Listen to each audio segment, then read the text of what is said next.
أنا فرحان كل يوم ربنا بيديني اللي عايز يدهوني. يا بختي، كفاية إنه من إيد ربنا، كفاية إنه هو اللي بيدبر أمور حياتي. مرة من المرات، ودي قصة حقيقية، قصة قديمة يعني، جه الطالب وصل لثانوية عامة، وكان قبل حكاية مكتب التنسيق والحاجات دهيت، فراح لباباه وقال له أقدم في كلية إيه يا بابا؟ قال له قدم يا ابني في كلية الطب.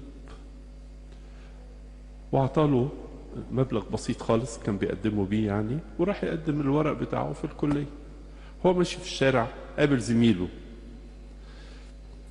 قال له رايح فين؟ قال له رايح أقدم في كلية الطب. قال له يا عم طب إيه؟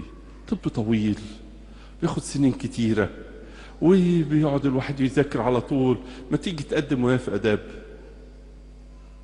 واخدين بالكم من الفرق الكبير بين الكلية دي والكلية دي، على الأقل في وقت السنين الدراسة. ده حتى كلية الآداب بنقدمها بسعر يعني بسيط.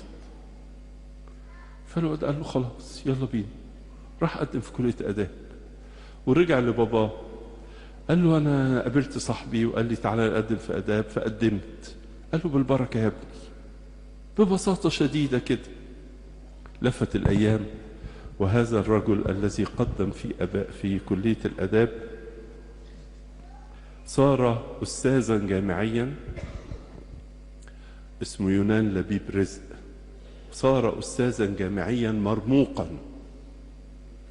والكبار فيكم اللي افتكروا مشكلة طابة، لما طابة كانت واخدها إسرائيل وتقدمنا للتحكيم الدولي، هو كان أحد أعضاء الفريق اللي بيدافع عن مصر، وبسبب شطارته قدر يجيب خريطة من دولة أجنبية فيها إن طابة دي مصرية واتحكم لمصر.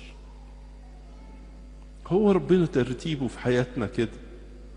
اوعى تقول لي الحكاية دي ولا الدراسة دي ولا الطريق ده، هو عملية التسليم لله تخلي الواحد فرحان. انت يا رب اللي بتقود مركب حياتي.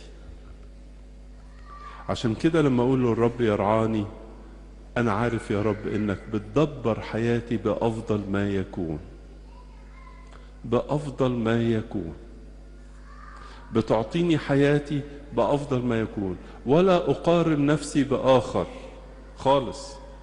ده عاطيك صوابع ايدك مش زي بعضها. فانت لما تقول الرب يرعاني فلا يعوزني شيء، انا فرحان كل يوم ربنا بيديني اللي عايز يدهوني. يا بختي، كفايه انه من ايد ربنا، كفايه انه هو اللي بيدبر امور حياتي. مره من المرات جه في مكان اشتروا كنيسة صغيرة من بعض الطوائف كان طولها 6 متر، كويس. وبعدين قدم طلب أبونا، قال كبرها شوية كده تبقى مثلا 10 متر 12 متر. فالطلب بعد ما قعد عندهم سنة وشوية رفضوه، فأبونا زعل قوي. وبعدين استنى شوية كده كام شهر وراح مقدم الطلب تاني. قال يمكن الموظف اتغير، يمكن القوانين اتغيرت. قدم الطلب واستنى برضه فترة طويلة واترفض الطلب.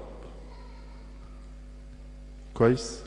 ابونا بقى زعلان قوي، وقف يصلي ويقول ايه بقى يا رب، عشان اطول الكنيسة في المسافة 6 متر كمان، ايه يعني 6 متر دول غاليين عندك يعني؟ فسمع صوت بيقول له ما انت 6 متر مش كفاية، انت طولها 20 متر.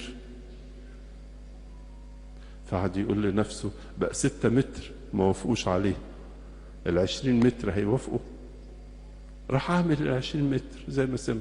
بعد اسبوعين جات له الموافقة وعمل الشغل بتاعه. ربنا له تدبير وله ترتيب في حياتنا. وصنع الكل حسنا في وقته. احفظوها الآية دي، وصنع الكل حسنا في وقته.